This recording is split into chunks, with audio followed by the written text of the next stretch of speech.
Welcome to Global Connections with Robert Siegel, Navigating the New Normal, presented by the American Friends of Rabin Medical Center. Our monthly Leaders Forum addresses vital issues facing society and the economy, real estate and technology, medicine and science. My name is Dr. Joshua Plout.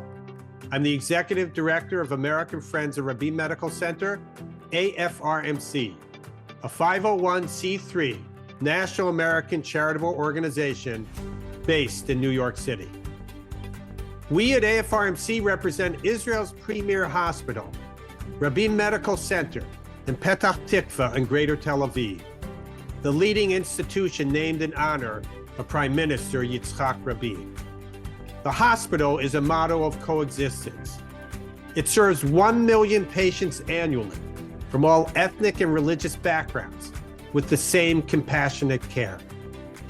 And now, during this time of war, the hospital is a front line of Israel's defenses, treats the many wounded Israeli soldiers and civilian casualties.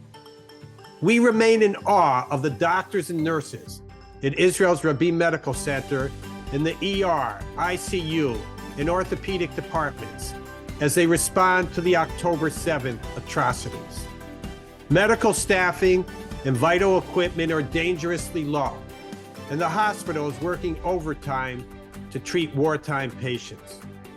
This is a national emergency for the hospital in Israel. So please donate and support our emergency rehabilitation campaign for wounded Israeli soldiers and civilians via our website at afrmc.org. Thank you very much. Our host and moderator for Global Connections is Robert Siegel, former host of All Things Considered on National Public Radio for 31 years. Over the course of an hour each month, Global Connections features guests who Robert Siegel interviews as they explore important issues in our world. And now, on to today's program. Today's Global Connections topic is elections, wars, and the media. Thank you to our very special guests, David Folkenflik, media correspondent at National Public Radio, and Len Downie Jr., the Weil Professor of Journalism at the Walter Cronkite School of Journalism at Arizona State University. And now, Global Connections with Robert Siegel. Thank you, Josh. The one constant in the news media is change. I think people often confuse the way they used to get the news when they were young with some stable period in the past before great changes began. Post-war baby boomers like me remember the days when national news anchormen, Walter Cronkite, Huntley and Brinkley, told Americans by the tens of millions what the day's news was. People a little older remember a time when newsstands in every big city sold multiple daily papers. Some came out in the morning, some came out in the afternoon. My parents' generation listened to dispatches about World War II and FDR's fireside chats on the radio and AM radio. The media are always changing. And right now, the changes are intense. They reflect new technologies, new economic realities, societal changes. And the ever-evolving news media face a year of huge stories to cover. A presidential election year with the country engaged indirectly but deeply in 2 wars overseas, not to mention a culture war here over diverse perspectives, a conflict that raises questions like, what is the news and who should decide what is the news? The electorate is polarized to a degree that we can't agree on whether the economy is good or bad, and the race involves Donald Trump, whose contempt for mainstream media is uniquely challenging. There are plenty of important questions about the state of the media and current events, and we have a pair of panelists who are ideally suited to address them. I'll interview each, and then we'll move on to our Q&A discussion session. If you're watching us live, you can contribute and take part by posing a question using the Q&A button at the bottom of the screen.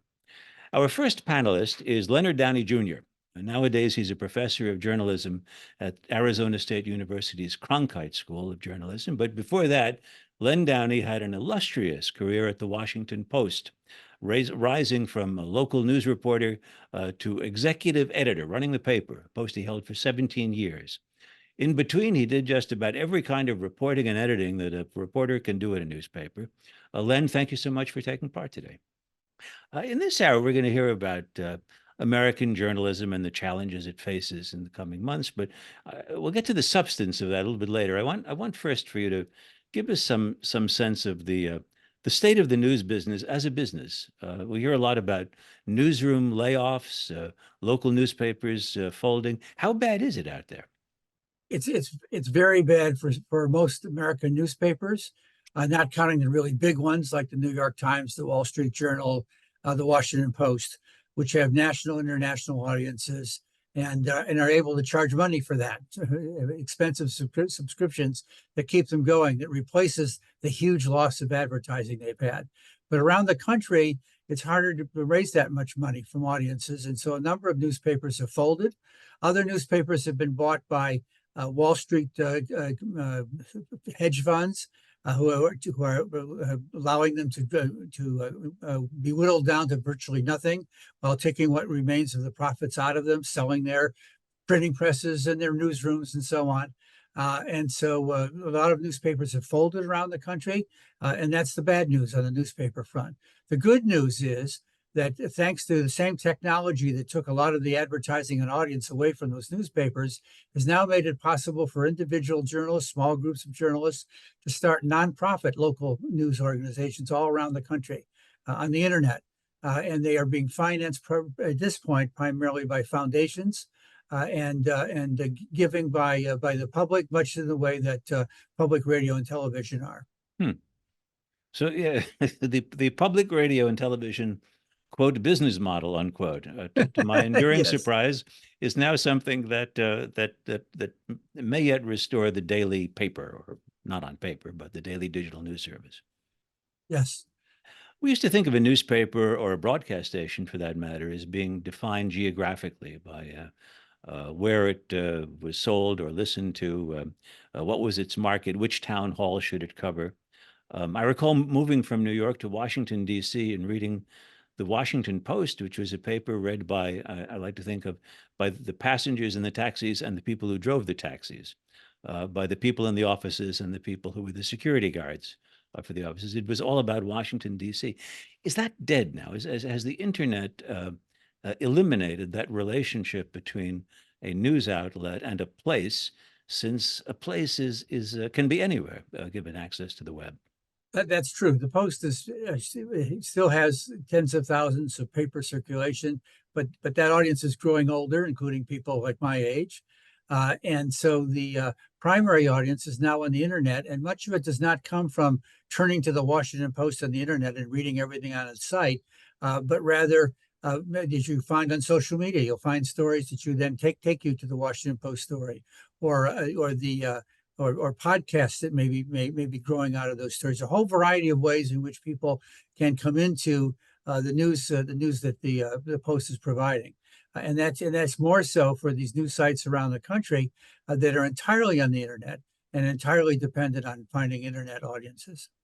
Do you think that these news sites can succeed being only news? That is, when I think of a newspaper or a broadcast station, the news is in a context, and in the context for a paper, it includes puzzles and comics and death notices and weather maps and all of these Right. TV listings still, which I haven't consulted in a long time. Right. And I wonder whether can the news itself be a self-sustaining, profitable Well, they're venture? all different kinds of news, obviously. So they're doing restaurant news and food news and recreational news and cultural news and things like that. And they establish a relationship with their audience. So their audience are the people that are most interested in the news. And the people who aren't so interested in the news are not part of their audience. And this is something that they need to manage. How big can their audience be for the people that really depend on that local news, want that local news, and yet at the same time is large enough to sustain them financially through giving and through the foundation, through the support of foundations, by hosting local events that people pay to go to. A number of number of sites around the country are doing that. There are a variety of ways in which they try to raise money. And so now there's something called Press Forward, which is a group of large national foundations led by the Knight Foundation that have promised to raise at least $500 million to contribute to these organizations around the country, and not just to help them, hire staff and that sort of thing, but also how to build new kinds of business models, things that right now I'm not even sure what they're going to be. And I study this right now as an academic. We're looking ahead to an election in which Donald Trump, the all but certain nominee of the Republican Party, has forewarned us that if Joe Biden is declared the winner, it's only because the election was rigged, just as he would claim the previous election was rigged. Most news organizations have reported that claims of a rigged election in 2020 have been debunked. It doesn't seem to change public opinion much among those who think it was rigged. How does all this affect the job of reporting on a political race when one candidate is promoting a demonstrable falsehood? That's a real challenge. It means that you have to constantly report what the facts are and do fact checking on what that candidate and other candidates who are engaged in false campaigning are doing. And it means, I think, that the media needs to reduce their horse race coverage. Just was another New York Times poll that made big headlines in the contested states. And it's way too early for that. And it's a volatile situation. The former president is on trial. The current president clearly is just beginning national campaigning. And then you've got these third-party candidates, Robert Kennedy Jr. We shouldn't be covering polls. We shouldn't be covering the horse race. We should be covering what the candidates are actually saying and doing, and then testing to the extent to which it's accurate. I mean, with Robert Kennedy Jr.'s entrance to the race, Donald Trump is not the only person who racks up a lot of falsehoods. Is RFK Jr. in a league with He's not in a league with him yet, but he's certainly there. Some of his primary issues are misstated. But I have another concern about this election, and that is if Trump does win, I'm very concerned about what's going to happen to the news media. If you recall, during his first presidency, the news media was shut out of a lot of government, a lot of what the government was doing. Trump's campaign was suing the news media for libel, which was not justified. Right. There were a lot of things being done to try to. Reporters were being prosecuted. Their sources were being prosecuted when they did stories that the administration didn't like. And the president was turning the public against the news media quite successfully by talking about fake news all the time and the press is the enemy of the people, reducing the belief in fact-finding news. And I'm worried that all of that will be much worse if he's elected president. I have a great concern about the future of the news media. It's very difficult to know what to do with that concern, since again, he's making no bones about the media being against him, and that Yes. he is opposed to the news media, and to turn the other cheek and say, I mean, we can't be against one of the candidates. We can't take note in our coverage of the fact that this person has really threatened the news media. Well, that's certainly newsworthy to point that out to the public and cover that aspect of things. And when he says things on the campaign trail that bring that back up again, it's important to cover that and to raise issues about it. I want to ask you about something that you probably you lived through similar problems. The wave of protests on college campuses against Israel's conduct of the war in Gaza, I think, took a lot of people by surprise. And I'm just curious, for lay people who've never been inside a newsroom or an editorial meeting, laying out a front page, I mean, does something like that, like a wave of protests, lead editors to adjust their coverage to say, well, there's maybe we haven't been looking at all of the angles with the same degree of scrutiny? Yeah, obviously that would be the case, as well as covering the protests themselves and understanding exactly what's happening in those protests. and how and what's going on in universities in dealing with those protests. There's obviously been a variety of responses to them, raising a variety of issues. Uh, um, uh, Enough. Listen, Len, I want to thank you for being with us, and stick around because in a few minutes we'll have our discussion session. And those of you in the audience can take part in that by submitting a question, if you like, by using the Q&A button at the bottom of the screen. Our second panelist is David Folkenflik, who covers the media for NPR. Before he became NPR's media correspondent 20 years ago, he spent more than a decade at the Baltimore Sun. He also wrote the book Murdoch's World, The Last of the Old Media Empires. It's about Rupert Murdoch, whose empire includes Fox News, the Wall Street Journal, and the New York Post. David, good to see you. Robert, it's a pleasure to join you and see your face again. I wonder if you share Len Downie's appraisal of what's the good news and the bad news about the news business. Well, look, there's a lot to be bullish on, and there's a lot to be really concerned about right now. And far be it for me to disagree with Len Downie. I think that the greatest issue is one he's spent a lot of time thinking hard about, and I've been spending a lot of time trying to cover both in the past and even now as we speak. And that's in some ways, the collapse of accountability journalism at the local level, which isn't to say that good people aren't working their tails off trying to provide it, but they're often doing it despite rather than because of the strategies and efforts of the people at the top of their ownership structures. There's been incredible consolidation, as Len is focused on, in certain kinds of corporate ownership that has, I think, really been the detriment to the kinds of people showing up at city council meetings and poring over regulatory records and holding corporate actors and, for that matter, labor organizations and sports teams and other major players in our lives to account. I'll give you one small example. I did a story recently with a colleague from a great little not-for-profit called Floodlight that focuses on questions about climate change and we did a story from the port city of Richmond, California, a bit north of Oakland on the East Bay in Northern California, a city of over 110,000. Back in the day, a city that would have sustained its own newspaper, but of course, as is common all across the country, it lost its paper some time ago, was folded into the paper in Berkeley, and then that paper went downhill. Well, a new news outlet was created to help fill the gaps about a decade ago. It's called the Richmond Standard.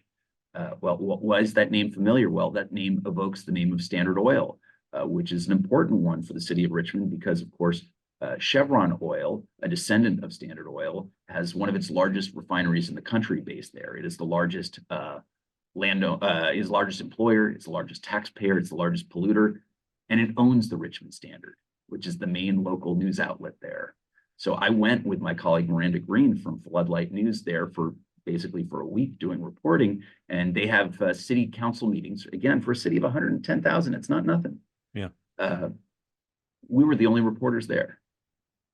It tells you something about the state of local news that there was no reporters there, certainly from the Chevron-owned Richmond Standard, but folks from other outlets weren't there. Now, KQED does some great work on Chevron, and occasionally the San Francisco Chronicle or big local TV stations will, when the flares and pollution gets big enough, they'll pay attention. But who's doing the warp and woof of life in that city? Well, so that's one of the big things to me. Also, the question, another question I'll highlight, that's an old school question, a new school question, something like AI, which is also something that people at the Washington Post, Len's old outfit at the Arizona Journalism School, at which he has worked for so many years as well. They're focused on this as well. But AI has the ability to help us think more sophisticatedly about things by simplifying, by pulling resources from around the world. By, it's not squaring or cubing. It's to many magnitudes stronger than just what a simple web search would have done a couple of years ago.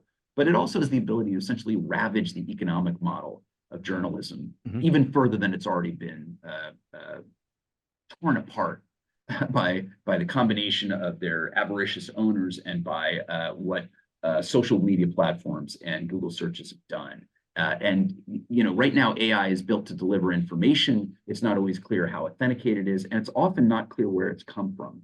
And I think that's going to be really one of the questions where the rubber meets the road for the intent of ChatGPT and OpenAI and the folks at Microsoft who have their own versions of this. How willing are they to acknowledge the sources of this to give us both the transparency of understanding where information came from and also perhaps the compensation for those doing the work? It's expensive work to do original reporting. We need to be able to sustain it.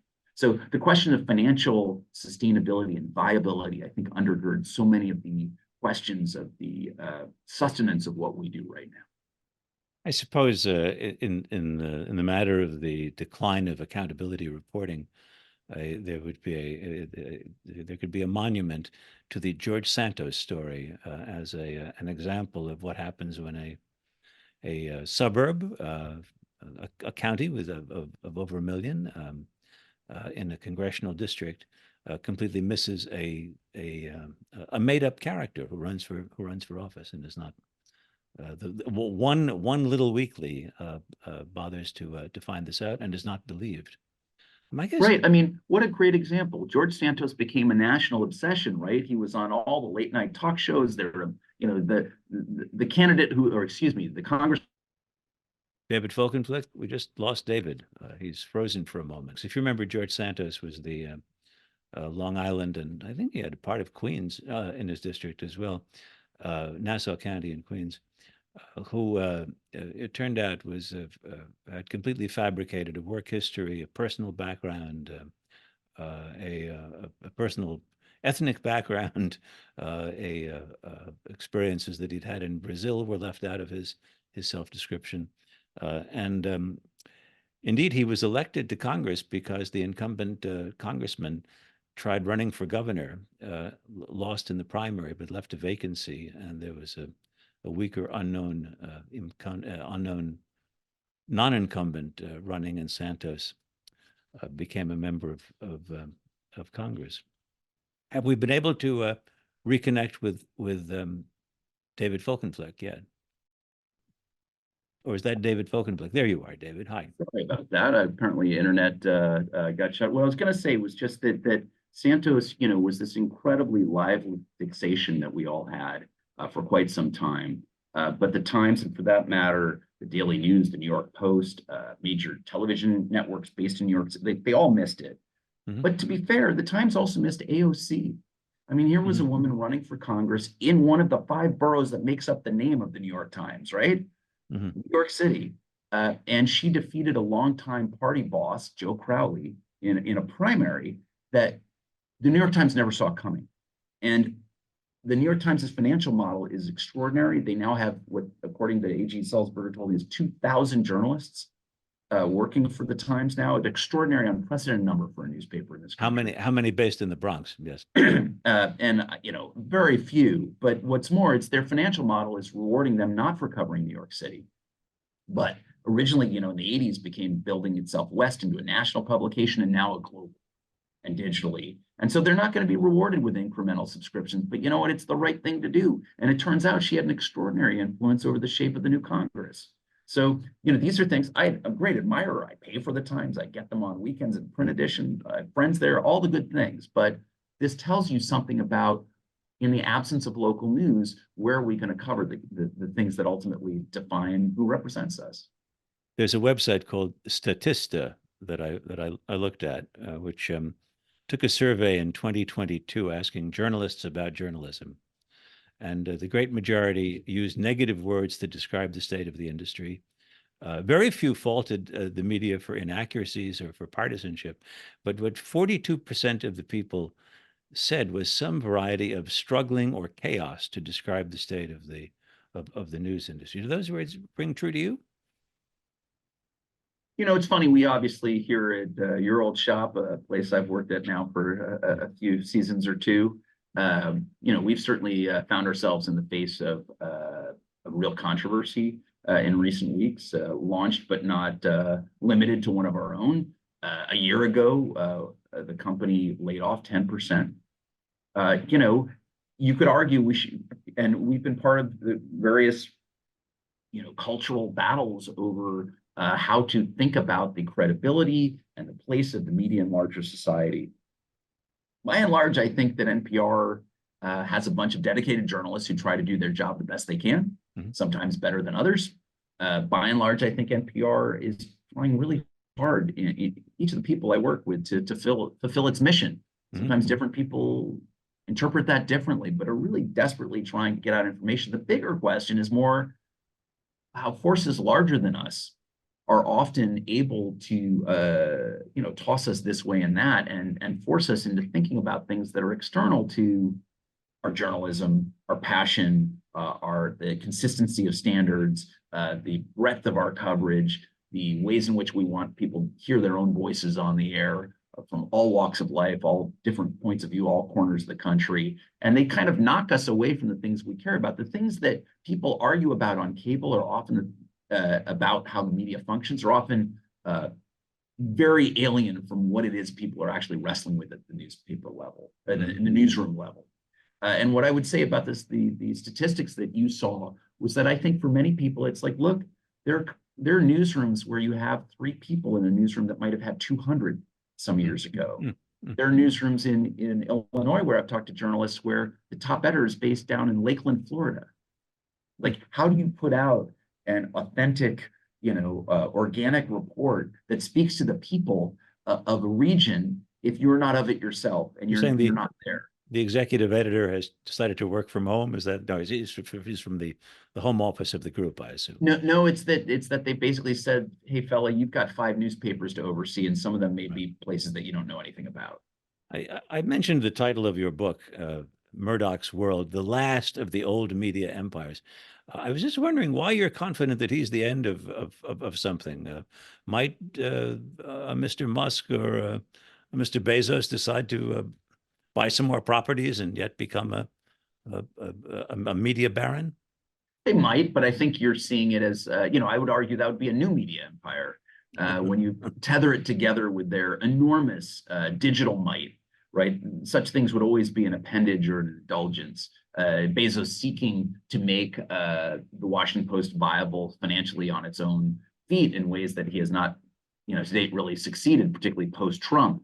But I would say that that Murdoch is really sort of from an earlier era. I mean, he is in his 90s, so he is legitimately from an earlier era. But the way in which he was able to use political influence, fear, the punitiveness, the way in which he tethered together the punishing and pugilistic nature of his tabloids with the upscale pedigree and credibility of his if it's what are called broadsheet papers, that is the New York Post and the Wall Street Journal work, essentially like good cop, bad cop, good cop, I guess in that case. Similarly, he played the same game in London and in his native Australia as a way of getting a place at the table, a place at the kitchen table, yes, but also at the corporate table, a way that he forced people to respect him who might not have if he only had the tabloids, which used to be kind of the cable channels of an earlier era.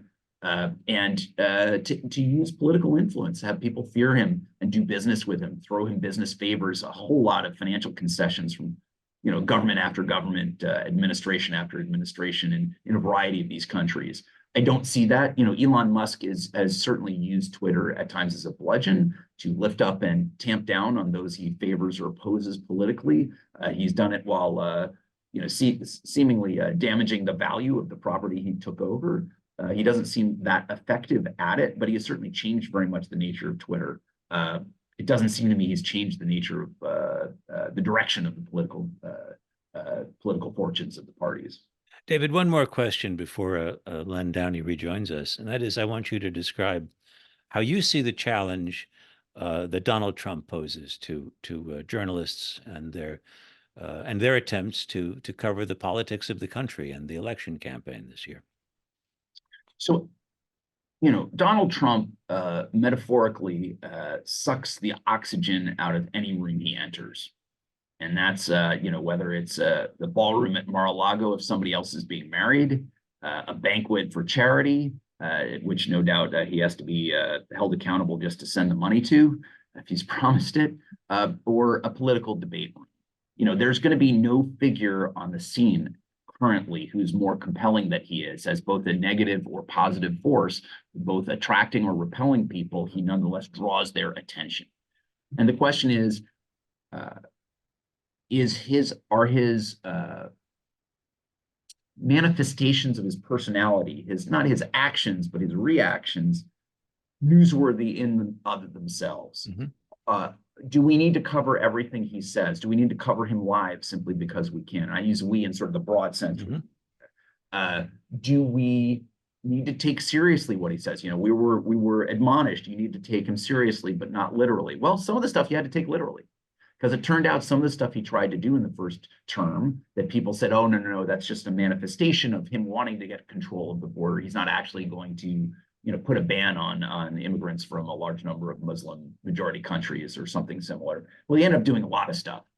And personally, I think it's worth, you know, very closely monitoring what he has to say. I think that we have to cover very much what's happening in the court trials against him, which are unprecedented. But I also think we have a unique opportunity here that we haven't seen really since, call it the 1880s. You could argue since 1912, but since the 1880s, you have two presidents who have both served a single term in office squaring off against each other, which we haven't seen since Grover Cleveland tried to retake the White House and succeeded in non-consecutive terms, right? And so we can look at what these two guys has. You don't have to treat Trump as simply the guy seeking to unseat an incumbent. Joe Biden's an incumbent. He gets to be judged by his record and his presentation of what he would like to do in a second term, but so does Donald Trump. Both of them have records. How well have they done on immigration? What was their approach to the Fed? How well have they done in terms of the integrity or corruption of their comparative administrations? How were they as environmental stewards? How are they as stewards of the cultivation of business and innovation? They have real records to look at. And I think that when you look at somebody saying, well, here's the challenger, Donald Trump is a president, a former president. It's got to be very clear, but a president nonetheless who has a record of 4 years. He should be held accountable for those 4 years, as well as his legal things. So I'm much less interested in the atmospherics than I was before we know it. I do think that if people are going to cover Joe Biden's age, which is a legitimate topic of inquiry, they should cover Donald Trump's competence and demeanor as well. But I think that allowing him to go on for minutes and minutes and hours at a time to dominate the airwaves because he's willing to talk in front of a microphone, I think that NPR and news editors at networks and newspapers get to be the stewards of their own broadcasts and publishing platforms. They're not simply a bulletin board or a megaphone for whomever wants to commandeer it with the loudest voice.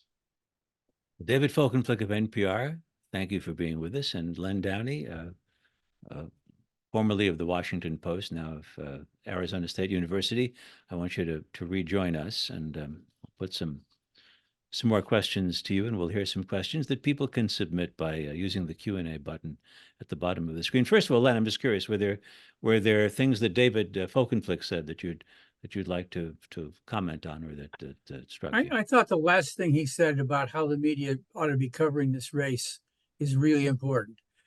There's not enough examination of the records of both candidates, their records as president. And in fact, I too often see the policy stories, what you call in the media the policy stories, inside the newspapers, deep in the network news, if it's there at all. NPR probably does a better job than most news organizations of covering that aspect of the campaign, the records of the candidates and their proposals. We used to call that issue coverage. And there needs to be more issue coverage, and as I said earlier, less horse race coverage. Here's a question from this is from an anonymous attendee. Is there a difference between media and social media, or are we seeing the two melding into a single informational platform in the future? David Folkenflik, what do you think? And then Len. Well, certainly, I talk to executives at all kinds of news outlets, large and small, all the time. And they typically, although not always, will say, we want to meet the audiences where they live. So if they're on TikTok, we've got to be there. If they're going to be doing it through through X or through, in our case, we're not on X, but nonetheless on various social media platforms, we have to be there. Some of these outlets post on sites that end up looking more and more like social media sites. But I do think there's a real distinction. Where I don't think there's always a distinction is in the minds of consumers, readers, viewers. They say, well, I saw it online. I saw it on TikTok. I saw it. Well, where did you see it on TikTok? You see it from the Washington Post? Because that's going to be a very different experience than if you saw it from some guy who kind of processes things he heard on cable news that itself is extracting from somebody on, in the Wall Street Journal. These are very different things. Simply telling people they have to be more thoughtful about as consumers is at once necessary and completely it won't get the job done. So no, I don't think that there is a single morass when it comes to how it's created or the relevance of it. I think that those social media platforms like Facebook and Google, which in some countries where they're being directed to compensate news organizations for doing original journalism, and they've essentially delisted or made it much harder to find journalistic content as a result, because they don't want to do that, be forced into that compensation. I think they're the poorer for it. And I think that there have been some studies in Canada suggesting it's not that bad, but it's not great. It's not the way it should be. And I think there needs to be a delineation as Facebook, Meta initially proposed, where they indicate things with banners and labels and other things so that you understand where things are actually coming from. And I think that, as I tried to signal, I think that's going to be even more important with AI. Len, I won't press you on AI. Len has forewarned me, and I agree that he will not comment on AI. He feels about it the way I feel about Bitcoin. I think that I decided at some point I'm not going to understand this, and I will therefore not talk about it. Well, I understand AI to the extent that it can be substituted for journalism, and that's very worrisome. And as it becomes increasingly more sophisticated, we just saw some news about it within the last couple of days again, about a more sophisticated version of AI than we've ever seen before. It will look more and more and seem more and more like journalism. And the worry is that it's going to be some of these rapacious owners of news media are going to substitute it for human beings, substitute it for real reporting. And that would be very dangerous, because we not only know that it makes mistakes, but it's just not the same as digging deeply, the way in which journalists do, the way in which David just did in the story that he talked about earlier about Richmond, California, for example. You're not going to see AI producing that story, and that's really important. The other response to the question is that I think the news media is becoming increasingly sophisticated about getting itself into social media, onto social media, in front of people's faces. David's right that it's harder for people still to differentiate what comes from NPR or the Washington Post or some other untrustworthy news organization, or not even a news organization. But it's important that they be where they need to be. There are legitimate questions about TikTok's ownership, for example, and whether or not it invades the privacy of people who use it and can be used in nefarious ways by the Chinese government. But at the same time, the Washington Post, the New York Times, NPR, they need to be on TikTok as long as it has this huge audience, and then see how things go. But can you explain? I mean, this has happened, and I guess we've all watched it happen. But can you explain how it is that that social media, very often with much larger exposure than some of the original media that whose work is being distributed on it, social media have access, or at least the people who subscribe to it have access to pass around a piece they've read. I just did it. I just sent a wonderful, a really smart essay from the Washington Post. I just sent it to 4 people today to look at. Where did I come by this right? And where did good journalism outfits surrender this right in order to, I assume it's in some way profitable to them? Well, first of all, they had no choice. And because I'm old enough to remember I was running a newsroom when we thought we had choices, and we were foolish to think that, and we were relatively unprepared for how much the digital revolution was going to change what we were doing. Fortunately, the Washington Post, to take one example, or the New York Times another, are taking now full advantage of all this opportunity that exists in digital media. But for a long time, the news media was very slow in taking advantage of that opportunity. So I think the real answer to your question is the Post probably is pretty happy that you showed that to 4 other people, sent that to 4 other people. And they would hope that if they don't already have access to the Washington Post, they'll gain access to it because they like this particular piece. Also, Robert, presumably you're subscribing. Yes, You're I'm paying the subscribing. Washington Post. I'm So they are giving that Right. to you as one of their benefits, that you have the right to share it in a way that were you an incidental, visitor to their site, you might not to the same degree. And so that's one of those calibrated things where they're like, well, if he's giving out our merchandise for free, for sampling, for others, maybe a small percentage of those will become subscribers themselves, but it's enough that losing out on the making sure that everybody does it. There are other people who do it other ways. The Boston Globe, which has been quite successful as regional papers goes and viable, though smaller than it once was for sure. They have a really tough paywall. Like they have a really tough, and there are others that have done well as well that have, basically a portcullis falls real quick if you're going to show up on their doorstep. Mhm. And the idea is they want to make it that if you're curious about what's happening in the area that they dominate, you got to pay up. But they were convinced. Look, originally, in some ways, you can talk about the original sin being that the paywalls weren't installed in the first place. Websites were free. People were figuring this out. The World Wide Web became basically a consumer good in '96, the same time as Fox and MSNBC were launched, give or take. And we were figuring this out. I was in Baltimore. My boss, John Carroll, was competing with Len, right? Down the BW Parkway and I-95. And we were looking at them. And at one point, I've written this before, but at one point I said to John, I was like, I gotta say, what they're doing at the Post is pretty terrific online. And look, it wouldn't seem smooth and terrific by today's values, decades later, but it was really rich. They were doing original work, some of which didn't appear in the paper. They were trying to use video and other formats and mediums. And I was very impressed. And John said, they're doing great stuff. He's like, I'm admiring, but they're also losing about, in his estimation, $70 million a year on it. He said, I kind of like to see them perfect it, make it financially viable, and steal their idea. He's like, because we don't have the money to spend to do that here. We don't have the wherewithal. The Baltimore Sun was not the home paper for at that time, LA Times owned chain. And Robert, I would add that the Washington Post is happy that you sent that on to 4 other people, because there's a huge electronic board in the Post, relatively new Post newsroom, that counts what's happening to all of its journalism, and it counts page views. And those are 4 additional page views for what you sent out. And the writer of that particular piece would be happy to know that 4 other page views existed. 4 other people saw that as a result of your sending it to them. It's a different way of looking at success, which is not always financially the only measure of it. I want to ask both of you about war coverage. Right now, there are wars in Ukraine and in Gaza.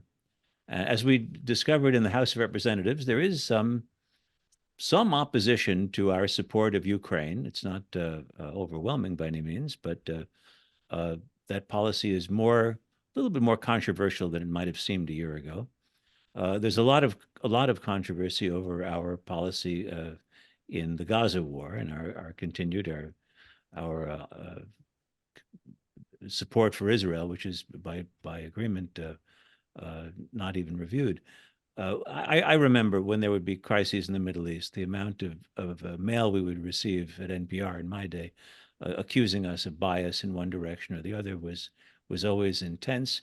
I'm just curious how you think the American media are doing in covering these wars and conveying what they're like beyond scenes of people in terrible distress and bleeding and making us obviously sympathetic to their plight. What kind of grades do you give American media, Len? Well, the war in Gaza is particularly difficult to cover. It's very difficult to be in Gaza, to be able to see what's going on, to be able to interview people. The video that we do see means that people are risking their lives in order to produce that video, or it's video that's been produced by Palestinians and then picked up. And Israel engages in a whole lot of censorship and makes it very difficult to know what's going on there. They're not being very forthcoming about it at all. Given that degree of difficulty, I think the coverage by the major American news media that are covering the war at all it has been very good. At the same time, I'm aware of a lot of criticism from people on both sides. And you're right that that's typical of coverage of wars of this kind, in which there are legitimate issues on both sides, and no sense of what the resolution might be. But I do think the media is doing the best it can under extremely difficult circumstances. In addition to the fact that a lot of journalists have already lost their lives there. Yes, David, thoughts on that? Yeah, I think that, I approach this with some humility. I'm not a war correspondent myself. I've certainly reported about coverage of a number of major conflicts and wars over the years. There are times there are the choices made and the choices not made, understandably. My colleague, Juana Summers, I think just spent a few weeks back, maybe a month so back, but a week highlighting stories from, I think, Congo, where I think, there's been basically 1 million people killed in the conflict there and very little coverage of that. And it in no way detracts from the humanity that has been under siege in Gaza, to acknowledge that some of these choices are news choices, some of them are seemingly political choices, geostrategic choices, sort of choices of, heritage and ancestral ties, in terms of what stories make it to air, what stories make it to the front pages of major news outlets around the country. Certainly there have been misfires journalistically, stories where allegations by folks on the Israeli side, allegations on folks on the Palestinian side have not been borne out by additional reporting. It does seem, sadly, that a lot of the worst accusations are ultimately borne out one way or another, but that's different than with the kinds of precision and factual basis that journalism requires. We're not simply in the truth business, we're also in the fact business. Forgive me, my light went out because the timer in this room here at the NPR's bureau. It's a difficult thing to calibrate, often done wrong. There's no way to get it exactly right. And what I would say is that it has to be assessed in the mosaic, that each story is kind of a tile, and that you have to take it in the aggregate, even as each story has to be nailed down and fair and contextualize itself. You can't simply judge a news outlet by what it's done on any day, because you're likely, as likely as not, to be put off by something you're presented with. And I think if you're going to be a fair-minded citizen and not just a consumer of news, you have to be open to the idea that sometimes the news and events are going to upset you, not simply because of the traumatic nature of those events, but because of what they reveal about folks in which you may have some sort of rooting interest. And that's a fascinating thing, as well as a painful thing. It's a fascinating thing to watch. You've seen it play out not only outside newsrooms, but at times inside newsrooms. Just as you've seen it play out at college campuses, there are these cultural tensions that play out generationally, attitudinally. You saw the New York Times torn apart for weeks over the question of whether or not they would give an episode of The Daily over to coverage of a huge story they did just before the beginning of the year, arguing or making the case that Hamas embarked on sexual violence as a strategy, did not just simply occur, but was a strategic part of their assault and terrorist acts on October 7th. And the journalists at The Daily, the Times' flagship podcast and public radio program as well, basically raised so many questions as to block it. It's still, here we are mid-May, it hasn't appeared yet. It was scheduled and it has not appeared as an episode. If something was good enough to be a front page story on a Sunday, essentially a kind of prize bait of sorts, fully reported, isn't good enough for The Daily, was it good enough for publication? That is a tension at the time. So these things have, I think there was a political element of that, ideological element to that. I think there was a journalistic element to that. I think there was partly people at the Daily were burned by what happened with an earlier podcast called The Caliphate about ISIS, most of which had to be retracted, even though it was led by a star reporter on terrorism. Yes.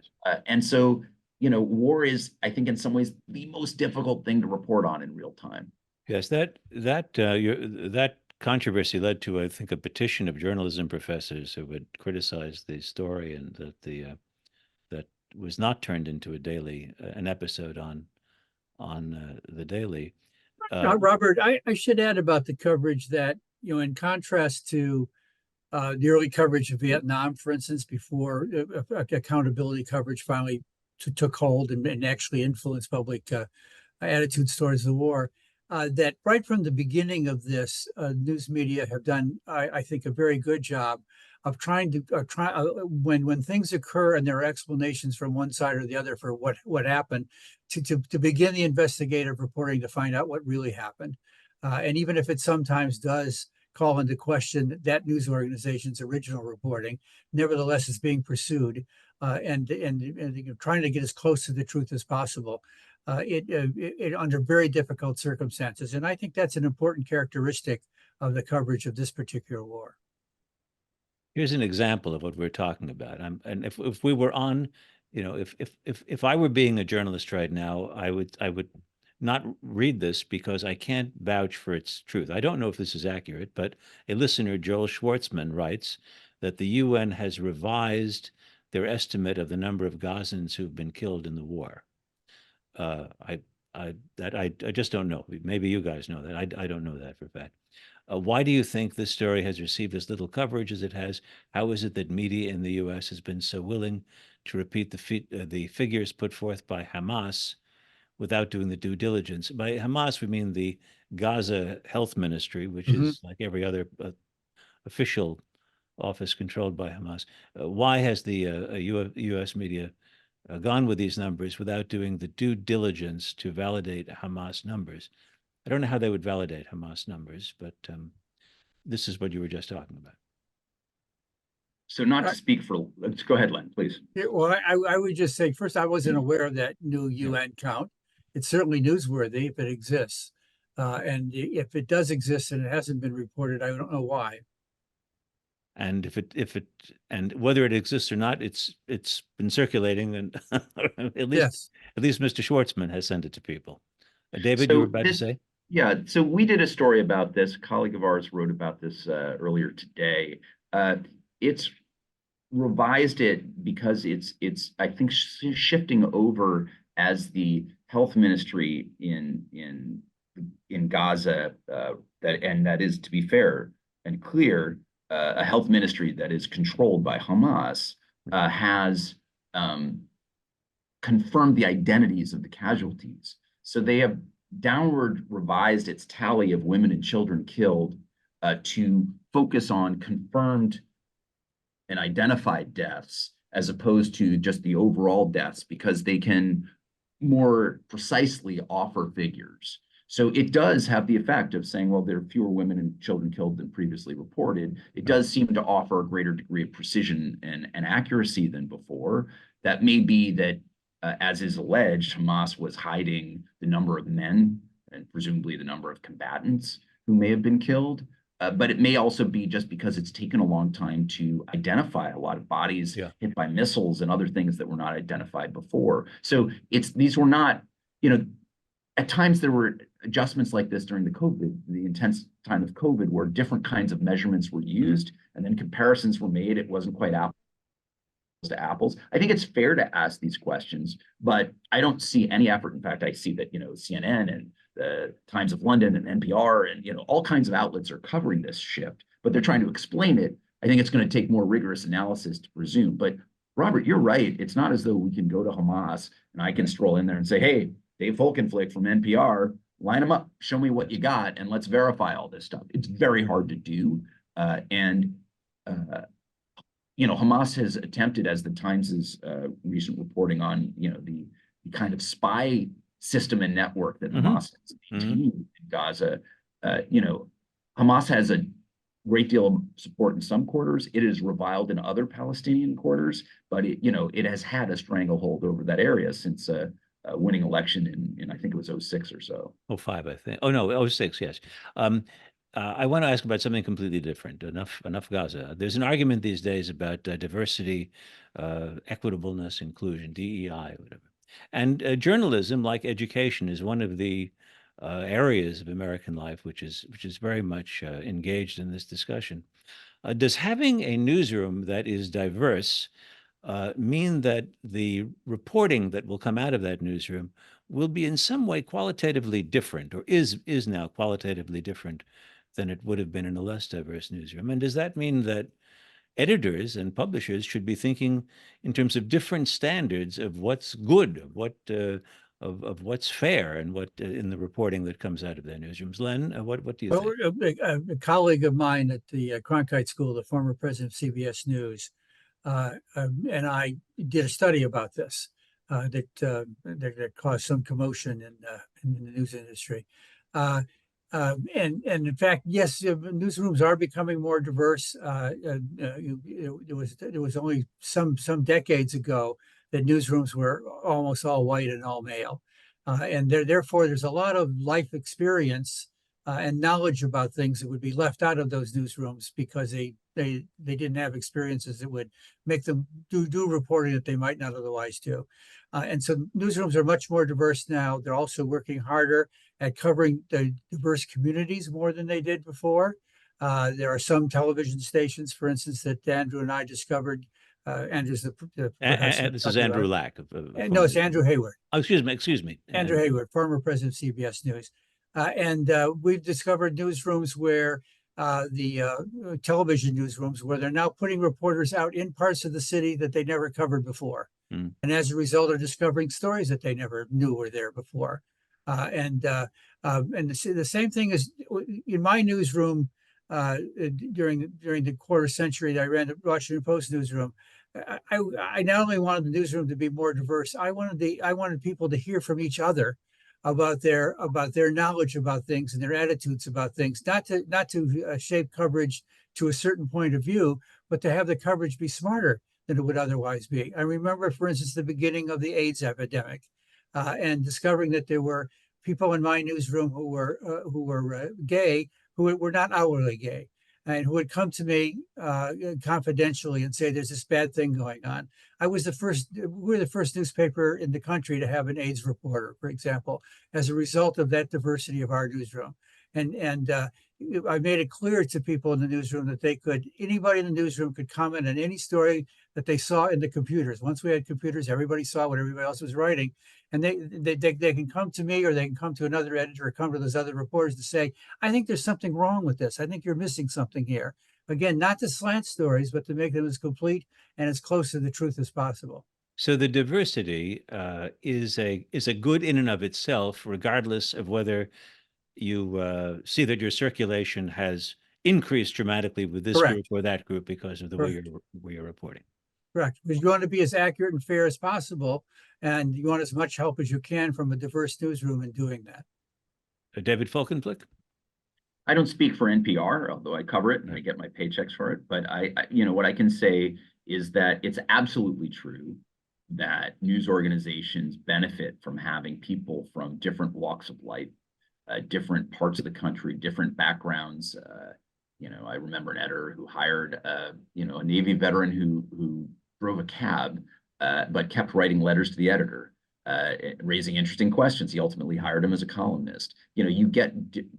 I think it's important to have different walk that includes, different places on the ideological spectrum. Not that you can always screen for that, but I do think that the kinds of ways in which people have, in recent decades defined diversity, the questions of ethnicity, race, heritage, how long they've been in the country, language spoken at home, faith, things like that. Those are very valuable, and you miss stories.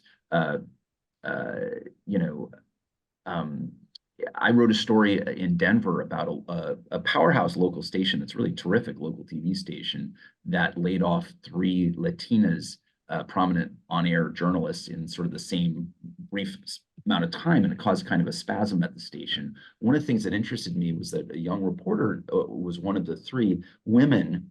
I believe she's one parent Ecuadorian, the other Mexican. had gone to an announcement by all these white state officials saying, well, we're requiring this this polluter to pay $10 million to clean up this area, to prevent basically certain kinds of ash from polluting the area. And isn't this too bad? And she went and realized that all the people in the neighborhoods where this was happening were themselves Latinos. Many of them not, essentially manual workers or not particularly affluent neighborhoods. She's like, if these were white neighborhoods, the fact that this coal ash was falling on their lawns, landing in their backyards, their little swimming pools they might have outside, that would be front page news and that would be top of the newscast stories. This would be a disaster. But because these folks don't speak English that well, because they're not highly represented in our news cycles, we should do stories about this. And she felt this message she got was, you can try to do some reporting on that on your own time, maybe for our Spanish language sister station. I will say it's interesting. Right now, she is one of the hosts of NPR's Code Switch.